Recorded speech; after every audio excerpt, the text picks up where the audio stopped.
Hey everyone, I'm back with another guide, and I'm gonna keep this short, sweet, and simple, much like my other guide. Basically, what I'm gonna be doing here is going over the enemies, the resistances, how much damage they do, and the gimmicks that they have.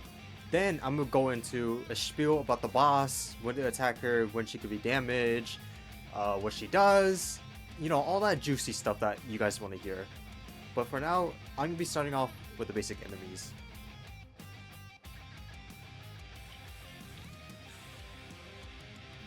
And first up on the list, we have our Sandies here. So these guys, they have moderately high resistances, and they are immune to burn and bleed.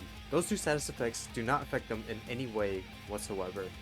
So if you're trying to run a bleed weapon on this map, or maybe even a burn weapon, just not a good idea, because those status effects, you can't inflict those status effects onto these enemies. And for being early game fodder, these guys do a whole 6 damage per swing. No alternate swing, just one swing that deals 6 damage per.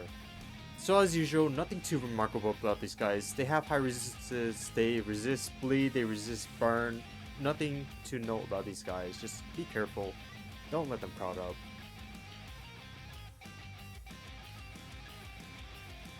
And up next, we have our Sandy Manipulators. These guys are extremely similar to the other Sandies. It's just the fact that they throw rocks at you. That's literally the only difference. They're the rangers of this map. They hit you for 8 damage when they throw the rock, and when they melee you, they hit you for a total of 4 damage. So not too bad unless they're like, you know, they're stacked on each other like any other enemy. But these guys are really similar to the Sandies in where they're immune to both fire and bleed. So again, if you're running a bleed build or a fire build, just don't do it. Not this map. And then up next on our list, we have Cactguys. So these guys, funny thing, they're actually not resistant to bleed and flame stacks. So you can use flame weapons or bleed weapons on these guys and benefit from the status effects. And the main gimmick about these guys is the fact that they shoot out a circular volley of thorns around the enemy. So periodically, when they take damage, they shoot out these thorns, and they only activate when they take damage. And of course, it's like an enemy ability, so it has a small cooldown, so it's not guaranteed every hit. And they have their own individual hitbox, so you can dodge them, you can parry them. They fly indefinitely, and they can be a nuisance if kept alive. As for damage values, these guys, they have 2 different types of attacks, an overhead swing and a sort of side uppercut. And I do want to note that the slam is going to be doing 15 damage, while the uppercut is also going to be doing 10 damage with 5 stacks of bleed, and it's going to be stunning you for 1 second, along with the thorns, which is going to inflict 4 stacks of bleed per thorn.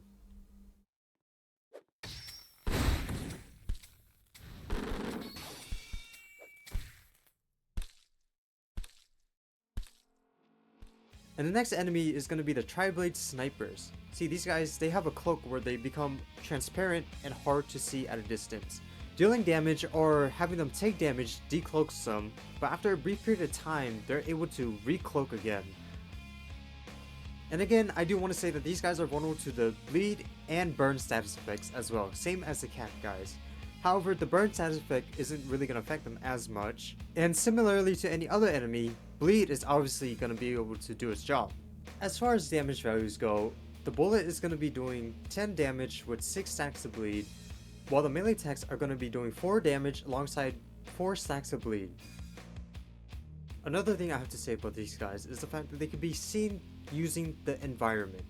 See, if you position your camera at a certain angle, either through the spawn doors, or if you use the waterfall within the oasis, you can see the outline of these guys while they're invisible, which is a little bit weird in a sense when you're looking at it for the first time, but you can and are able to see them like fully visibly. Up next, we have our Tri-Blade Marauders. So these enemies are actually the second enemies that Gimmicks has created that have the ability to parry attacks. So as long as you bait out their attacks and then hit them mid-swing or a few seconds after the swing, then you'll be okay. And on another note, I do want to say that there is no parry chance decrease to these enemies, and they will definitely parry each attack that comes at them.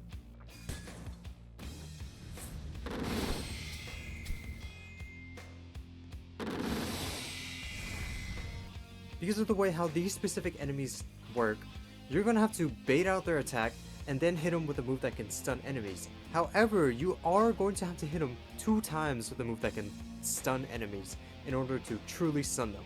Because the first time you hit them, they're gonna be able to resist that stun, but then the next hit over is actually gonna be able to stun them. As for damage values, it's basically the same as any other enemy, so they have one special attack being their Fiery Slash, dealing 2 damage along with 5 stacks of burn. And then they're gonna have their other basic attack, which is also gonna do 8 damage per swing. Right, and also just want to affirm that these Marauders are also able to burn and bleed much like the snipers and the Cactguys. Next up, we have Pyromancers. These guys, they continuously shoot flames at you until they're either stunned, drinking a mana potion, or drinking a health potion. The thing that makes these enemies unique compared to the other enemies is the fact that they have a limited mana supply, making it so that they have to drink mana potions whenever they expend a certain amount of flames. And they're also able to drink health potions when their health reaches under 70% of its base max health, which they can only do once, thank goodness. As for damage values, you're looking at 0.5 damage per tick along with 2 stacks of burn. And I know it's a little crazy, the potion, it does a total of 6 damage along with 4 stacks of bleed.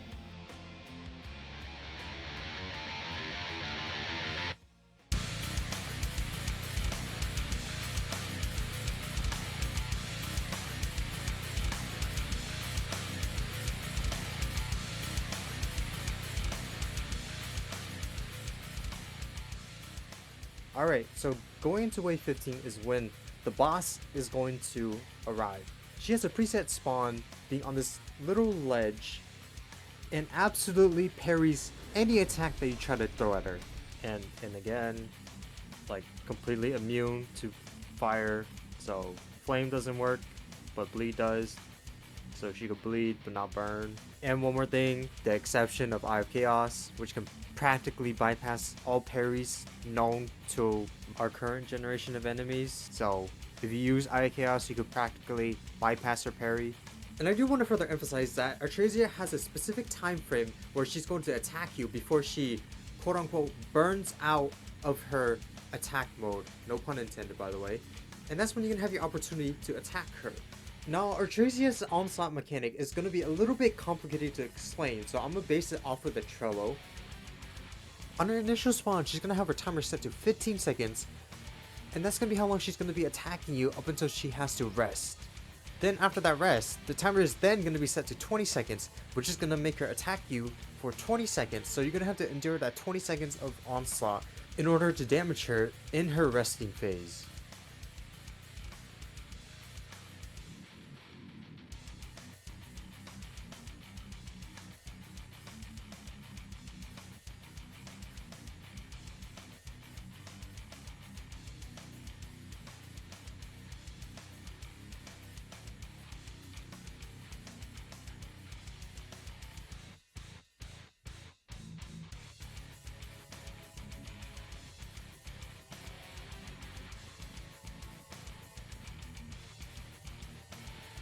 Okay, so it's been a little while. I've been trying to figure out why it's not exactly like 15 to 20 seconds.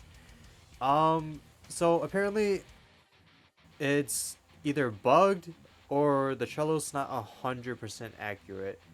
I don't know why it does this. The way I interpret it is that each time she does an attack after her allocated time is up, she has a set chance to go into a resting phase. I'm not sure if this is entirely true, but that's the way I interpret it. Either it's bugged or it's broken, or I don't know, something else. I don't know what the hell is wrong with it. Yeah, but it's weird because she doesn't stop after her allocated time is up. She goes like beyond that. So sometimes she's gonna be fighting you for, I don't know, a minute or so. So just know that if you're fighting her for like 50-ish seconds, then I don't know, you just have bad luck. That's stupid. Anyways, enough of all that. I'm be getting into her basic attacks of her sword swings. So for starters, her first basic attack move is just gonna be a simple single swing. Okay? She's gonna swing once, hit you for 9 damage, and then that's it. As for her other basic attack, it's gonna be slightly different. So she's gonna start off by swinging the sword horizontally, and then bring it up in the same exact way, same exact pattern, straight down as if she was doing the single hit. However, this is going to be 2 hits, both hitting you for 9 damage, and that's going to total up to 18 damage.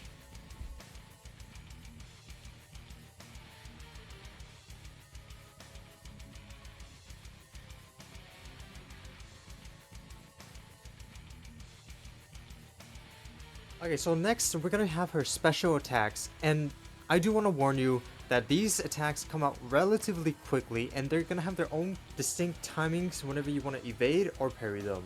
For the first move, we have her Flaming Dashing Spin, and she's going to be using this move a lot of the time. This is going to be her main way of getting around and trying to attack the player that she's currently locked onto.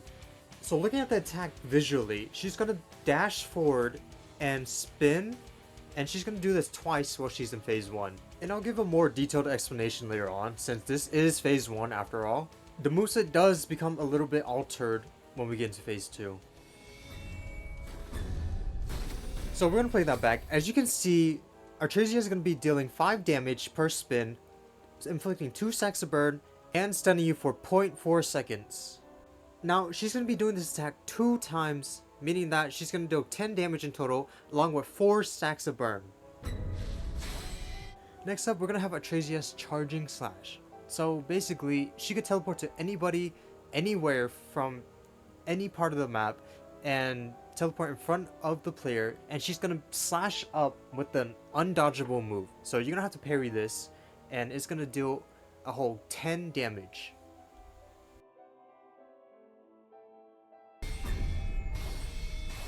Up next, we have Artresia's Flaming Stationary Spin.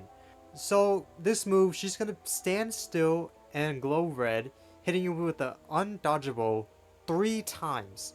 She only glows red once, but know that all 3 of her slashes are undodgeable. As far as damage goes, when she hits you with this move, you're going to be taking 5 damage with 2 stacks of burn, and she's going to be hitting you 3 times.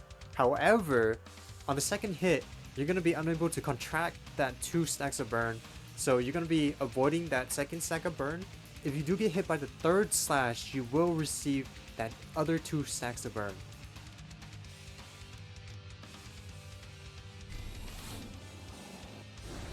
And here we have Artresia's Yellow Attack.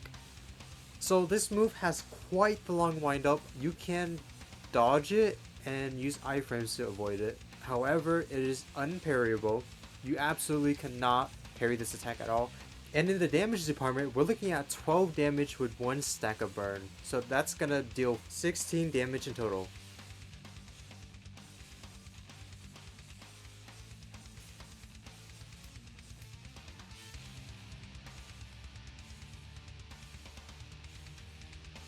In phase 2, Artresia gets some minor tweaks to her base kit, adding 2 extra moves, adjusting how one of her moves work, along with a slight tweak with how her Onslaught mechanic works. First up, we have Artresia's Dashing Spin, where she's going to be dashing for a total of 5 times instead of the original 2 times in her first phase. And of course, all damage values are going to be the same. It's going to be dealing 5 damage per spin, along with 2 stacks of burn, which is going to total up to 65 damage if you want to get hit by all of those attacks.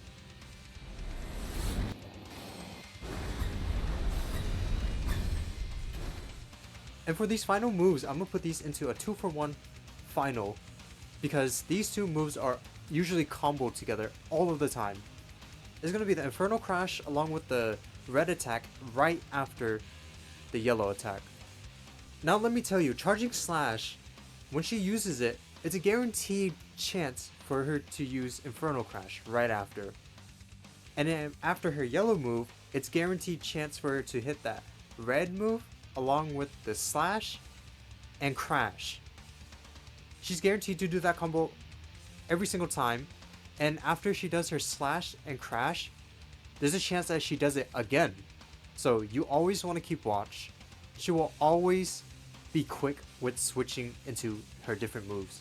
And one final note about this move is that the Infernal Crash has an incredibly huge range. That red move right after the yellow move, relatively large range as well. I don't know exactly how big, all I know is that it's slightly smaller than Infernal Crash. And as far as damage goes, Infernal Crash is going to be dealing 8 damage along with half a stack of burn. As for the undodgeable right after the yellow attack, she's going to be doing 5 damage along with 1.5 stacks of burn. Now taking everything that we know about this boss, when we combine yellow, the red after the yellow, the uppercut, and the crash, we're looking at about 47 potential damage.